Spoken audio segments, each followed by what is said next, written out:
Estar aqui em casa falando com os colegas da casa sobre o que a gente faz nesta casa, né?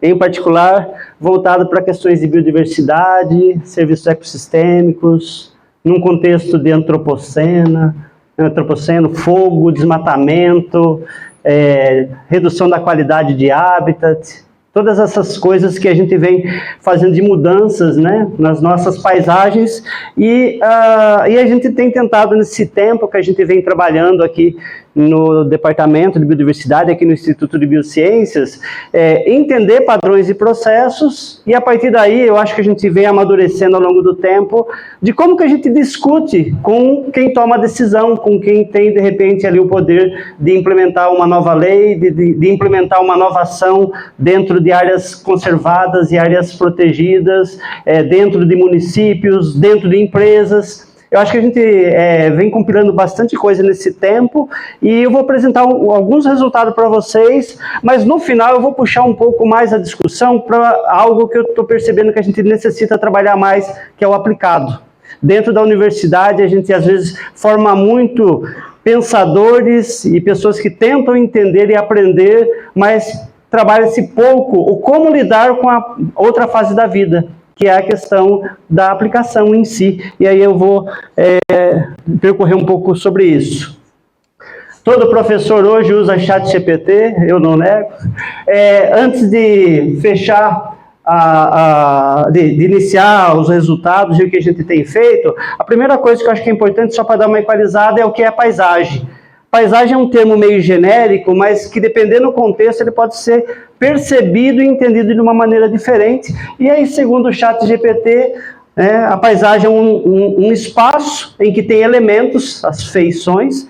Esses elementos, em geral, é a floresta, mas também o pasto, mas também a área urbana, uma mata ciliar, uma agricultura em pequena escala, uma monocultura gigantesca de soja, cana, milho e por aí vai.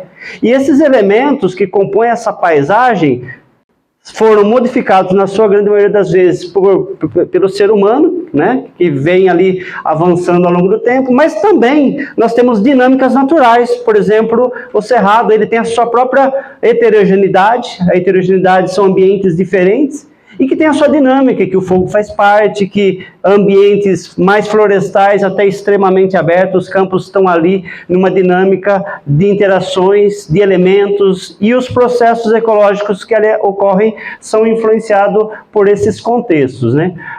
Ainda com a ajuda do ChatGPT, se vocês forem lá para recapitular o que são os principais conceitos, depois você fala assim, resuma mais, que daí vem essa coisa bem mastigadinha. Acho que esses são os principais conceitos que um ecólogo de paisagem tem que lidar. A primeira é, se eu olho uma imagem de cima, eu percebo elementos. E tudo isso é quantificável, a gente chama isso de estrutura da paisagem. É o quanto que eu tenho de patches ou manchas de determinados elementos, de floresta, de pasto, de eucaliptos, de cana, de área urbana. Dependendo a maneira com que esses elementos estão organizados no espaço, eles podem servir de corredores ecológicos ou não, dependendo do contexto. Então, corredor ecológico é uma discussão importante para a gente. Em particular, no Brasil, em que a legislação ela é bastante focada em preservar também as matas ciliares. Muitas vezes, as matas ciliares são conduítes de movimentação, de dispersão, de fluxogênico, e aí tem essa função de corredor ecológico. A palavra matriz, ela assume mais de um significado dependendo da escola. Por exemplo, a escola mais antiga, matriz é o que predomina. Eu tenho uma área na Amazônia intocada, o que predomina é floresta. Lá a matriz é floresta. Mas ao longo do tempo, quase que virou sinônimo de matriz é o que o ser humano implementa na paisagem. Então a matriz é a cana, a matriz é a soja, a matriz é a agricultura de forma genérica, a matriz é o não floresta, a matriz é o não cerrado. Então toda vez que a gente vê esse termo matriz, a gente precisa dar uma encapsulada, o que a gente quer tentar dizer efetivamente. A conectividade da paisagem, se eu tenho de repente uma microbacia de 10 mil hectares, e uma outra de 20 mil hectares, eu posso quantificar como que os elementos naturais e antrópicos estão influenciando o grau de movimentação de organismos e processos. E aí a gente fala que a microbacia é uma paisagem manejável, modificável e que vem sendo manejada ao longo do tempo, e que eu posso medir a conectividade ali. Uma microbacia que tem, por exemplo, 70% de floresta, a conectividade é alta. Uma microbacia como a nossa, que nós estamos inseridos, com exceção do horto aqui do lado, a conectividade é extremamente baixa, porque tudo está dominado por cana, por pasto, por agricultura. A questão da escala é uma coisa que o ecólogo de paisagem sempre tem que estar pensando. Tudo é uma questão de escala. Eu estou trabalhando dentro do campus, é uma escala. Eu estou trabalhando no bairro, é uma outra escala. Eu estou trabalhando no município, é uma outra escala. Eu estou trabalhando na bacia hidrográfica da região, é uma outra escala. Eu estou trabalhando na Mata Atlântica inteira, é uma outra escala. Então eu preciso o tempo todo de estar encapsulando esse entendimento, porque tudo é uma questão de escala. A parte da heterogeneidade são diferentes elementos naturais e antrópicos, até aí eu olho no Google Earth, eu entendo a paisagem como diferentes elementos e o outro entende com outros elementos eventualmente. A gente tem percebido que a paisagem cada vez ela é mais dinâmica.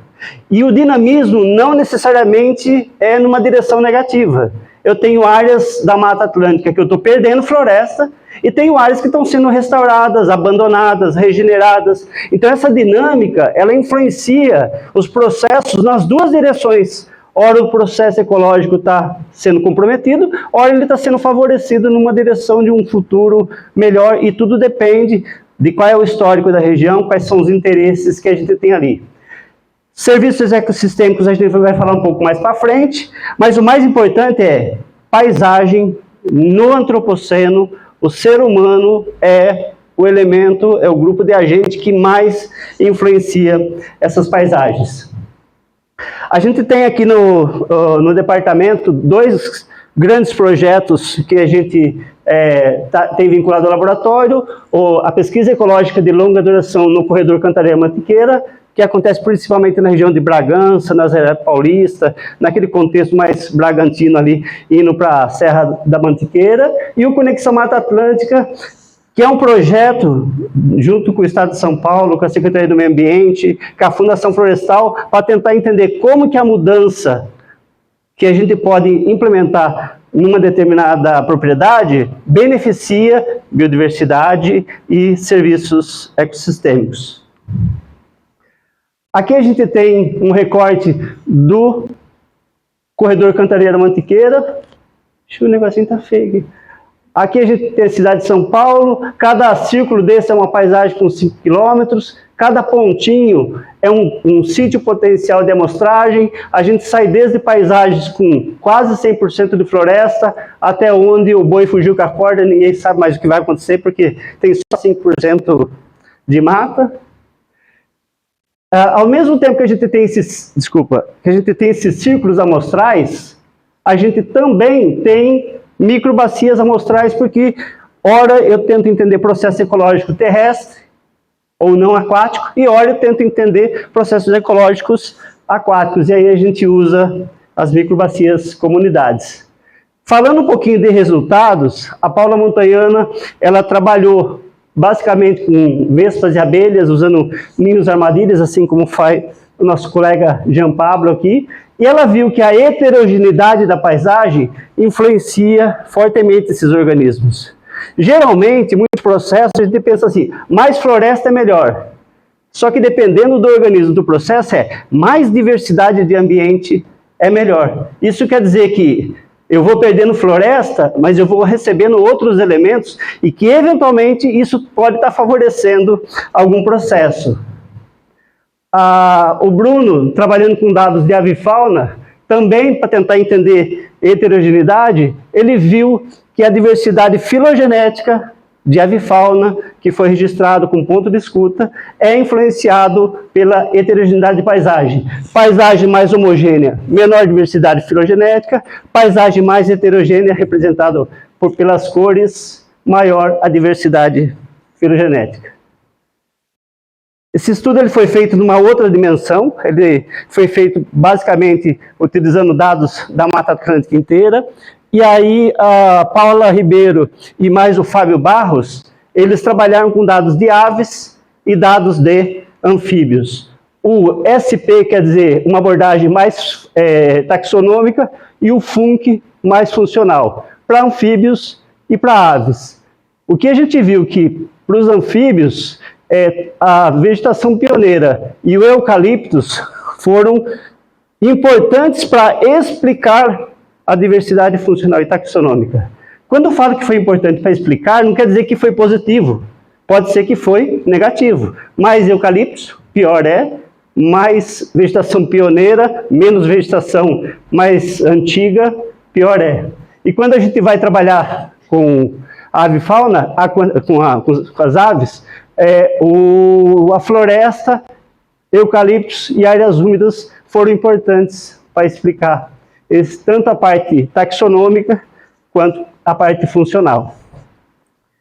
A gente sabe que o ser humano, por diferentes usos do solo, agroquímicos, trabalhando numa expansão da urbanização, das ferrovias, das rodovias, vão impactando diferentes organismos e diferentes processos. O que a gente fez aqui foi pegar o jataí, ninhos de jataí, pegava os indivíduos, analisava os metais nos organismos e tentava ver o que é que pode estar explicando.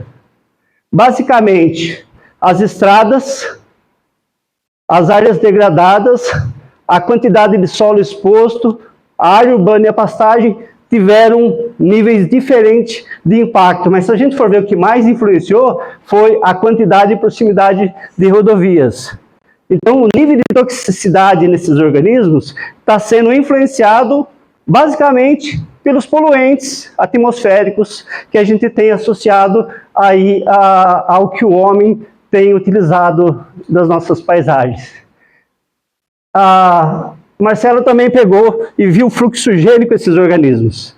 Embora nós temos um impacto negativo das rodovias, de áreas urbanas, o nível de dispersão ou o fluxo gênico desses organismos não estão tão impactados. Como que eu sei isso? Porque eu tenho um monte de círculos com o mesmo padrão de cor, quer dizer que nós temos um fluxo gênico acontecendo grande. Talvez pelo jataí, são espécies que estão até na área urbana, né? Eles são bem adaptados a todas essas perturbações, então eu comprometo a saúde do indivíduo, do organismo ou da colmeia, mas não necessariamente eu estou reduzindo a movimentação desses organismos. A Dani Ramos, que foi orientada do professor Marco Fiso, ficava na paisagem com binóculo, ficava ali com um cronômetro e vendo movimentações dos indivíduos. Saiu daquele fragmento, foi para o outro. Anotava lá na planilha a posição inicial e final. Aí viu um outro movimento, saiu do pasto com uma árvore e foi para a borda da floresta. Basicamente uma coisa observacional, custo basicamente zero, né? Ficava só ali observando e tal. E a partir daí, ela percebeu que algumas espécies são muito comuns nessas áreas, outras são raras, mas elas compartilham características filogenéticas. E a partir daí, a Dani teve a condição de organizar os organismos com diferentes atributos funcionais e entender o que é que está influenciando o padrão de uso e movimento dessas paisagens. E aí, basicamente, o tamanho do fragmento foi uma coisa chave dentro do processo. Aí ela viu o tempo que os organismos ficavam parados nesses trampolins ecológicos, ela via a tendência dos organismos sair de um fragmento menor e ir ou não para um fragmento maior, ou para uma árvore isolada no meio do pasto. A gente tem várias espécies interessantes para estudar na Mata Atlântica. Palmito é uma delas, né, mestre Maurinho? Mas tem outras super legais, né? A cecrópia é uma espécie que, as imbaúbas, né? A gente sempre olha para ela. Por quê? Porque ela já vem da literatura falando, poxa, ela é um indicador de que eu tive alguma modificação, alguma perturbação ali dentro do sistema. Mas a pergunta é, mas essa espécie, ela está sendo influenciada do ponto de vista de dispersão e fluxogênico, ela tem algum impacto que a gente pode tentar entender da quantidade de floresta, da proximidade de estrada, do tipo do uso do solo do entorno? Então, o que a gente fez, basicamente, junto com a professora Marina, com a professora Rosane Colevati e com o Urucum, que é a nossa entidade, que está aqui como coautor, pegava um monte de indivíduos, fazia a parte genética e tentava correlacionar isso distribuído no corredor Cantareira-Mantiqueira. Aqui, o AR é a riqueza alélica, né? Um proxy de diversidade genética dentro do processo. Basicamente, quando eu estou em paisagens dominadas por pastagem, no contexto do corredor Cantareira-Mantiqueira, é melhor do que eu ter eucaliptos. Eucaliptos meio que ele cria um tamponamento, talvez, da dispersão dos indivíduos ali. E por que eu chamo a atenção que é pastagem no contexto do Cantareira-Mantiqueira? Porque quem conhece, ali é uma região de serra. A pastagem ali não é essa pastagem que o pessoal está atacando fogo aqui no interior. Não é uma pastagem que só tem grama e gado em cima para a gente comer bife. É uma paisagem que o pasto, ele tem árvore isolada, ele tem vegetação herbácea arbustiva, eu tenho, de repente, um mini remanescente com, sei lá, com 50, 100 arvoretas ali e tudo mais, tal. Então, é uma pastagem, vamos dizer, mais sustentável comparado com a que a gente tem aqui no interior paulista, que é tudo plano, e o objetivo é produzir alimento e mais nada. Então, isso aqui agora a gente está vendo, então, que um processo microevolutivo associado à diversidade, né, alélica aí, ela pode ser explicada pelo tipo de matriz de entorno das nossas áreas amostrais. Essa figura é um pouquinho mais difícil de ler, mas basicamente a gente viu que a quantidade de floresta e a diversidade de ambientes não florestais, ela influencia a carga de pólen nas flores quando eu estou ali dentro de um fragmento florestal. Então, basicamente, o pessoal ia lá no fragmento florestal, ou na pastagem ali do lado, tal, pegava a flor, estimava a quantidade de pólen e tentava correlacionar com o entorno. Então, se eu for ver, quanto mais floresta, maior a carga de pólen, que vai um azul mais claro, então menos floresta eu estou perdendo carga de pólen nas flores, e que paisagens mais heterogêneas, dependendo do contexto aqui, vai piorando. Então, eu tenho a quantidade de floresta ajudando e a heterogeneidade atrapalhando nessa carga de pólen. Isso aqui vocês devem conhecer, né? O recém-doutor Maurício Vancini. Ele chegou aqui logo no primeiro ano, foi trabalhar com um banco de dados de borboletas, não gostou das borboletas, foi trabalhar depois com anfíbios, com Célia Haddad, aí depois ele falou, não, mas eu quero trabalhar com análises. Ficou trabalhando com anfíbios ainda, mas começou a avançar bastante na questão de modelagem, e como eu falei esses dias na aula, um bom ecólogo é apaixonado por estatística e modelagem. Né? Um ecólogo do antropoceno tem que usar R, não tem jeito. E o Maurício é uma dessas pessoas que investiu bastante nesse processo de tentar entender o uso das ferramentas. E aí a gente teve um artigo em 2009 descrevendo a Mata Atlântica, só que a gente só naquele momento só utilizou a Mata Atlântica num recorte de 2008. Só que de lá para cá, felizmente as ferramentas foram melhorando, as bases de dados melhorando, e daí o Maurício falou assim, vamos fazer uma análise espaço-temporal do que está acontecendo com a Mata Atlântica? E aí ele fez, felizmente foi publicada na mesma revista, que teve um tempo que o Mauro era o editor-chefe dela.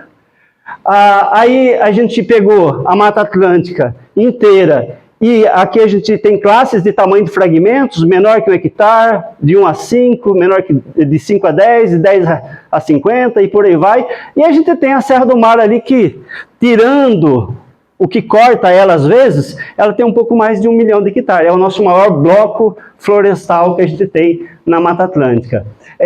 Aí a gente fez uma análise para 2020, considerando o mapa, que não necessariamente eu tenho as estradas e ferrovias e rodovias cortando, e aí a gente fez uma análise agora, vamos cortar esses caras, porque se eu tenho estrada, não está conectado, eu tenho uma coisa que quebra ali. Alguns organismos cruzam, outros não.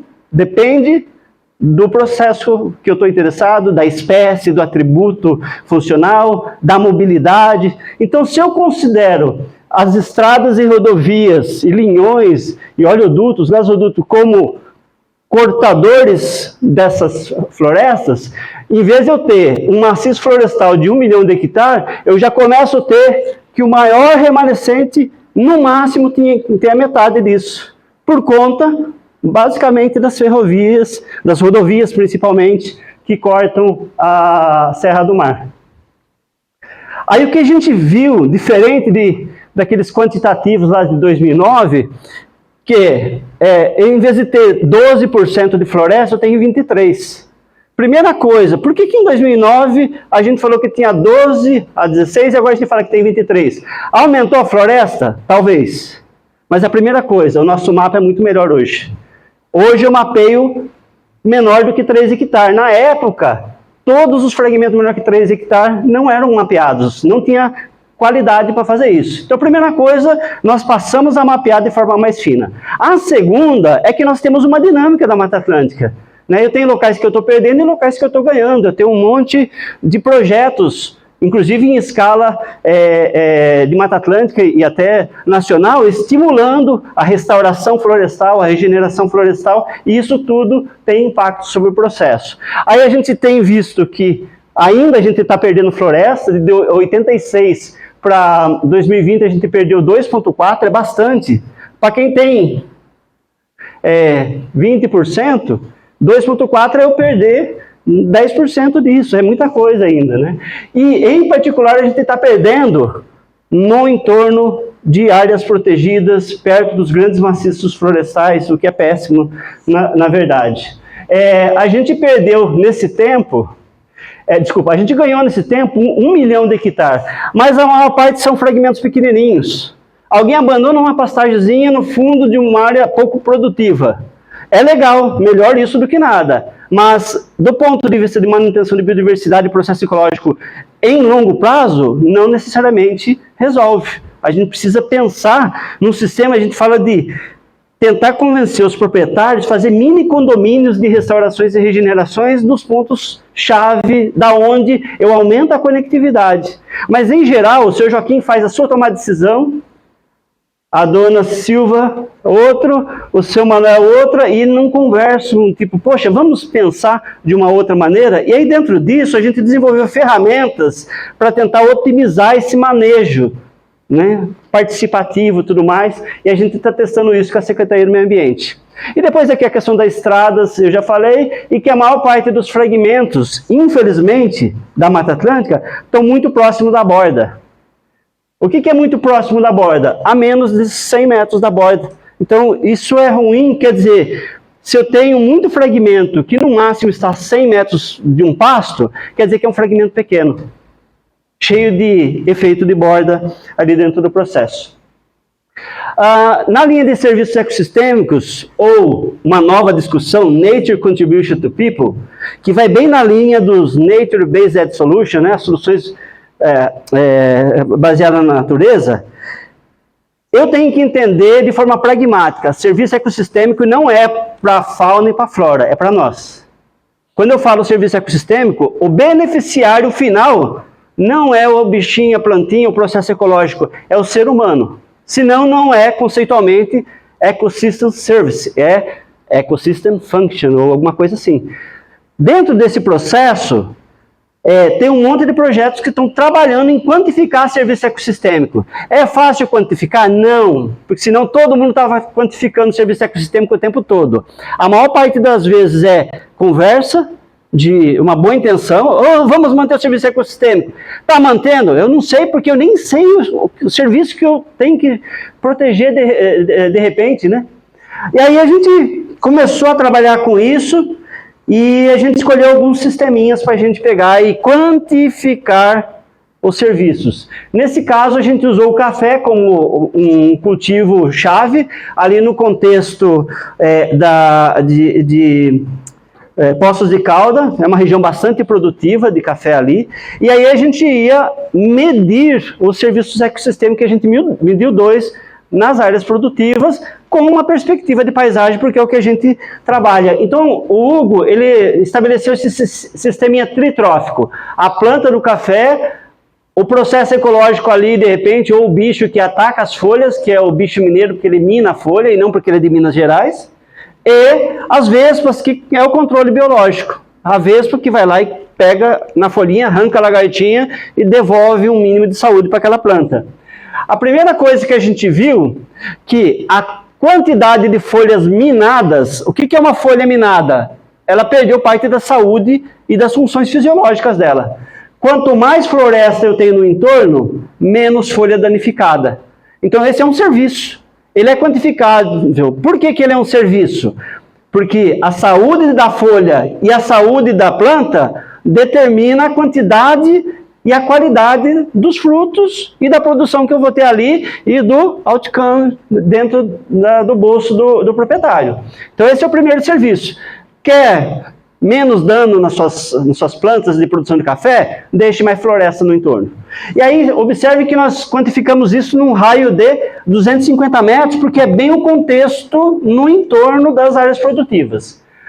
A segunda coisa é, uma vez que a folha foi minada, eu tenho ali a lagartinha dentro da folha, alguém ir lá e predar aquilo e devolver a chance de saúde da outra parte não danificada da folha é importante. E o que a gente viu que quanto mais floresta no entorno das áreas produtivas, maior é a porcentagem do controle biológico sendo feito pelas vespas. Basicamente é isso. Então, quer produzir mais café, minimizar o gasto com agroquímico e ser mais sustentável? Deixe mais matinhas no entorno das suas produções de café e quanto mais melhor, até um certo ponto. Por quê? Se eu deixar muita floresta, eu não produzo café. E aí é um trade-off no processo. Então, basicamente, a gente tem essa curvinha. Ai, meu Deus, o negócio aqui não funciona, não tem problema. A gente tem a curvinha até um certo ponto. A estrutura da paisagem aumenta a produção e depois ela diminui. Por quê? Porque daí eu tenho menos área produtiva. Então, tem que ter um balanço bem interessante no processo. Aí, a Gabi, ela fez doutorado dela, fez mestrado e doutorado dela lá na UFMG, a gente começou a interagir, professor Adeno Palha e tal, e aí, isso foi principalmente em 2015, 2016, e a gente percebeu que a gente falava muito de serviço ecossistêmico e de paisagem, e que paisagem deve ser importante para influenciar, mas a gente não tinha quantificado os efeitos, e aí a gente falou, vamos fazer uma meta-análise. Para quem não conhece meta-análise, é o juntar dados das pessoas que tiveram resultados positivos, negativos e neutros e tentar entender um padrão geral. Basicamente foi isso. Aí a gente trabalhou com 100 e poucos artigos e focamos em 6 serviços. E medimos aí a estrutura da paisagem, quantidade de áreas naturais, conectividade, heterogeneidade, fragmentação, coisa que um ecólogo de paisagem quase sempre faz.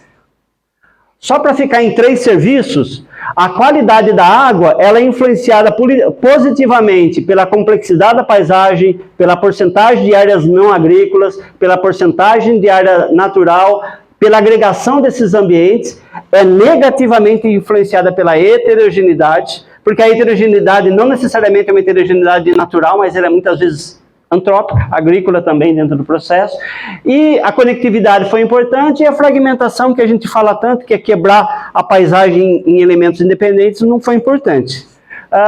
Polinização, paisagens quanto mais complexas. O que é uma paisagem complexa? Eu tenho um monte de ambientes diferentes, melhor para polinização, a quantidade de ambientes naturais quanto mais melhor, porque aí eu tenho bastante agentes polinizadores potenciais no entorno. A agregação disso é importante, uma noção espacial, e a porcentagem de áreas não agrícolas não foi importante. Quem quiser saber mais sobre os outros 3, dá uma olhadinha nesse artigo, super legal. Eu posso depois compartilhar a apresentação com a coordenação e vocês pegam direto lá. Mas basicamente, aquilo que a gente suspeitava que tem um padrão geral da paisagem influindo os serviços, a gente mediu que é isso mesmo. O problema é que temos muitos serviços que a gente gostaria de medir e a gente ainda não tem muitos estudos. Estoque de carbono, mitigação de efeito de mudanças climáticas, questão de minimizar desastres naturais, tudo isso entra na linha de Ecosystem Services, mas a gente ainda não tem muita coisa. Que horas são? 1h40. Nós estamos aqui em casa e agora eu vou sair da parte, vamos dizer, estritamente científica e falar sobre uma perspectiva de ações. né? A gente está na universidade, a primeira coisa que todo aluno que está, principalmente até o terceiro ano, cobra é: ah, essa universidade não faz extensão. Aí eu falo assim, bota o espelho. Bota o espelho. Porque a universidade, ela não faz, mas se eu não faço, ela não faz. Então, a gente tem percebido que se a gente não muda a chave de que eu também sou corresponsável, eu só aponto para quem não faz e não faço, eu devia talvez falar assim, putz, deixa eu tentar entender o porquê que eu não faço.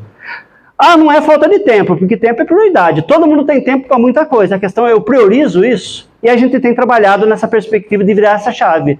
A universidade dá toda a estrutura? Não dá. Mas nós precisamos de uma estrutura gigantesca para agir? Não. Eu preciso de, basicamente, tomar a decisão, me organizar em coletivos, tem vários coletivos super interessantes aqui no campus, interfaceando com o poder público, com a prefeitura e tudo mais, e fazer. E o projeto Araucária, ele nasce dentro desse contexto. Em 2020, principalmente lá, eles abriram uma chamada internacional, pautada basicamente pelas agendas, né, de ODS da ONU, 2030, eles abrem um chamamento para projetos voltados para sustentabilidade em campus universitário. Eles delimitaram isso. Vamos trabalhar dentro para tentar entender o que a gente pode levar para fora. E aí a gente pega um time super legal, aí a Gabi, o João Pena, e por aí vai, vários outros colegas, estrutura a proposta, aí precisava de ter alguém para que acreditasse no projeto, e naquele momento falei, bora, eu acredito, vamos embora. Aí a gente acabou, desculpa, a gente acabou vencendo esse concurso internacional, que teve mais de 2.000 participantes, mais de 600 projetos, e o que a gente trouxe para a Unesp, basicamente poxa, vocês têm uma grande ideia, vocês conseguem fazer agora? Porque vender é fácil. Todo mundo é bom de conversa, quero ver quem faz. E aí a gente falou, poxa, agora a gente precisa começar a botar isso para funcionar. E a gente, felizmente, a gente tem conseguido trabalhar. O projeto, ele nasce com 3 grandes vertentes: melhorar a mobilidade intracampus dos alunos, mas também tentar, né, transbordar isso para fora do campus, ampliar as áreas, vamos chamar de mais sustentáveis, né? A gente tem o Girassol, a gente tem outras iniciativas de perspectivas agroecológicas. Tá, o que a gente pode fazer mais dentro do campus, dentro do processo? E a restauração da mata ciliar. Então, basicamente, nasce com essas 3 possibilidades. Se vocês perguntarem, Milton, continua 3? Não. A gente está ampliando, porque agora já não é mais campo sustentável 2030.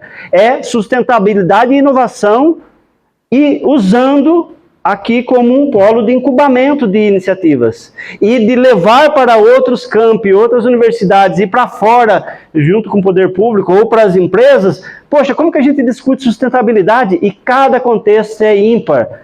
Por isso, cada contexto tem que ser trabalhado de forma independente. Naquele momento, foi muito louco isso, a gente falou, vamos duplicar a quantidade de ciclovias no campus. Só para você saber, nós tínhamos 3 quilômetros. Aí vem recurso do nosso presente, a gente vai lá e consegue passar para 6. Então a gente duplicou no campus, era a parte mais custosa, né? Foi mais de R$1 milhão entre isso e os calçamentos, tal, que veio do governo do estado, que veio do ICMS de cada um de nós, que chegou aqui no campus de Rio Claro, na perspectiva de, vamos botar uma mobilidade mais sustentável. O que nós temos hoje? O dobro de área para andar sem sujar o pé. O que nós temos hoje? 6 quilômetros para trabalhar numa perspectiva mais sustentável. Botar plantas para polinizadores, sombreamento, achar um jeito de manejar aquilo para a gramínea não ficar tomando conta quando você sai daqui e vai lá para a garagem, que a gente tem que tomar conta. Respeitar as outras estruturas que estão estabelecidas, tal, mas a gente está feliz porque conseguimos pelo menos botar esses calçamentos. Estamos plantando árvores ao longo das ciclovias. Por que nós não temos mais árvores plantadas? Porque falta alguns de nós ajudar a plantar árvores, senão nós já estava com 5.000 árvores plantadas em torno de todas as ciclovias. Na mata ciliar, a mesma coisa, a gente tem lá uma quantidade, agora está chegando a chuva, vamos plantar mais, mas é só plantar? Não, tem que cuidar. Se eu plantar e abandonar isso e voltar para a sala de aula, as mudas morrem. É só isso, é que nem filho. Deixou sem mamadeira, chupeta, trocar fralda, não dá certo, não vai para frente. Temos que tomar conta. E tem um monte de iniciativas super legais que eu acho que cada um pode dar a sua contribuição. Às vezes a contribuição é chegar com uma ideia de um planejamento, de um projeto com uma perspectiva mais de arquitetura.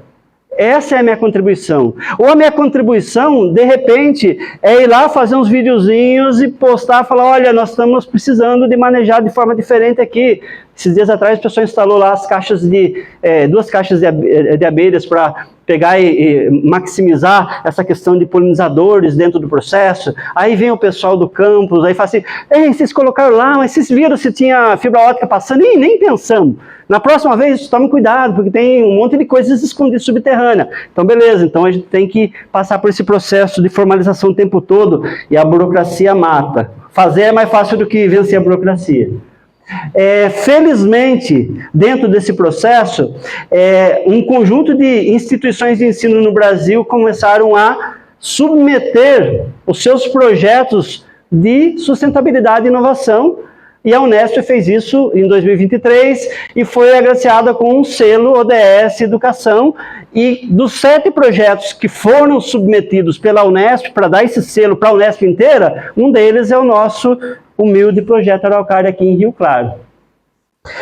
Só que, como eu falei, a gente está avançando nessa perspectiva de não é só mata ciliar, não é só a questão de agroecologia, agrofloresta ou de ciclovia.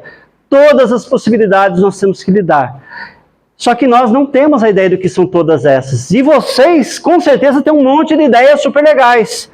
Juntem-se aos coletivos que a gente tem, vai multiplicando células de ações e vamos embora. Precisamos trabalhar com a diversidade, precisamos trabalhar com a questão de as pessoas que estão dentro de passando necessidades basais e que a gente poderia estar integrando de uma perspectiva sustentável junto com as políticas dentro aqui do campus, na questão da moradia, para os que não estão na moradia, que nem na moradia estão, que estão passando também necessidade. Então, acho que a gente pode discutir muita coisa, e se a gente só ficar olhando aonde não está legal, nada acontece. Mão na massa. A capoeira, bom, eu gosto da capoeira, então por isso eu incluo ela como uma das ações do Projeto Araucária, porque é uma forma da gente socializar, da gente trocar. Não é um local para tocar berimbau e erguer as pernas, é para discutir coisas. E a capoeira ela sempre foi uma ferramenta de luta social e hoje socioambiental, e a gente está trabalhando com isso. Alguns eventos que eu faço de capoeira, eu chamo os mestres, e aí, seus alunos estão ajudando a tomar conta das áreas ali abandonadas no fim de uma pracinha? Aí, pois é, né? Poxa, vai na prefeitura, pega umas mudas, e aí o pessoal faz isso. Esses dias atrás a gente foi lá para Bebedouro fazer uma intervenção super legal dentro da disciplina de ecologia urbana, o pessoal fez tudo mais. Você fala, caramba, eu consigo fazer. Às vezes eu nem sabia que eu conseguiria fazer, mas eu preciso, né, me lançar no processo.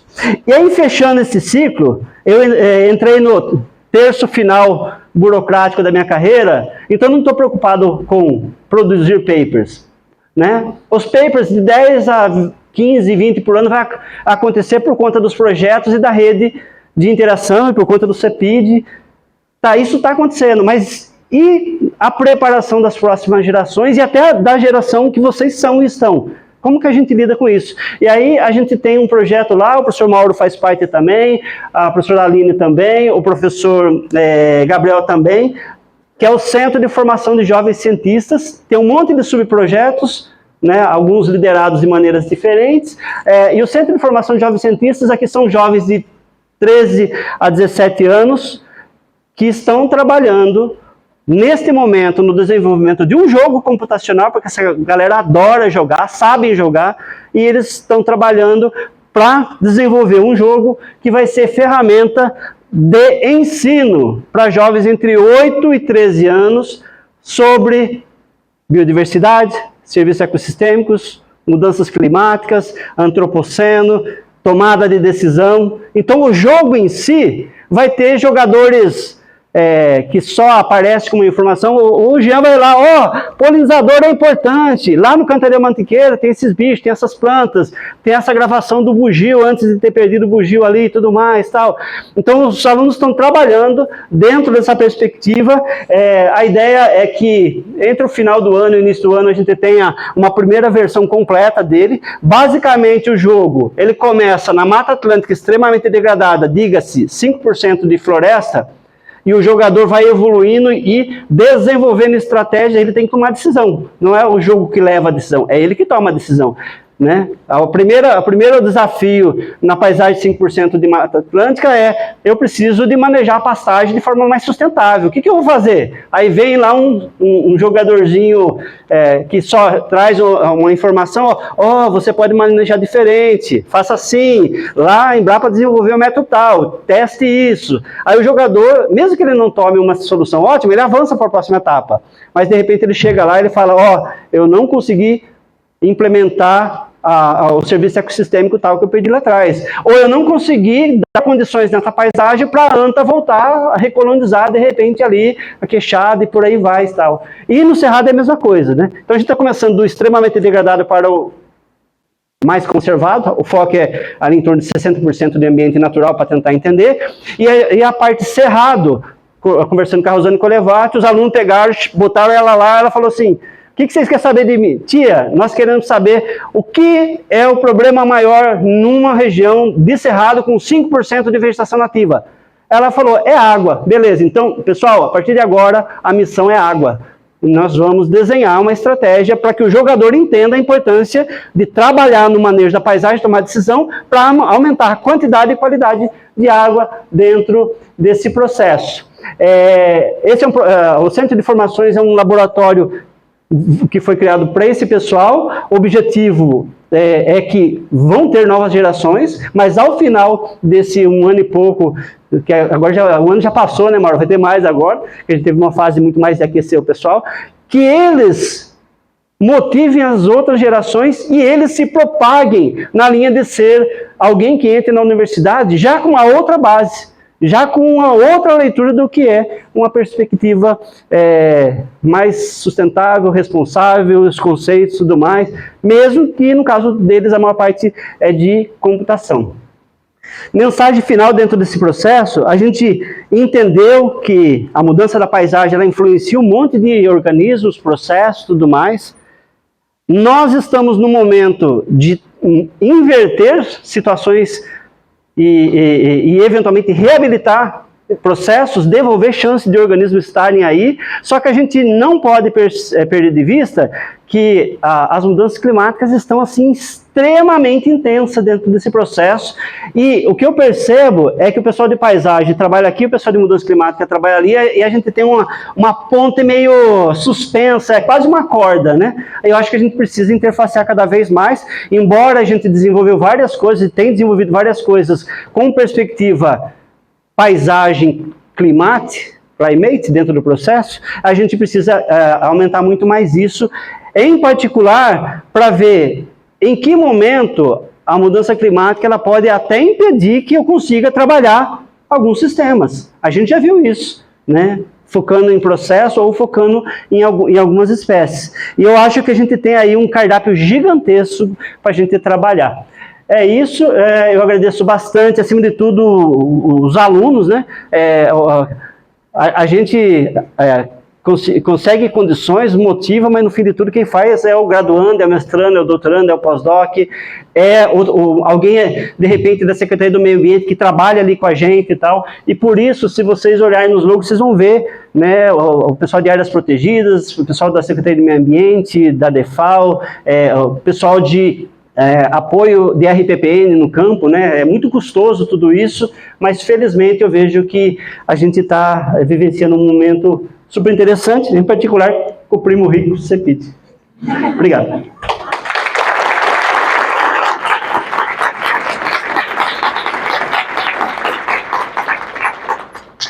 Muito obrigada, ministro, pela palestra.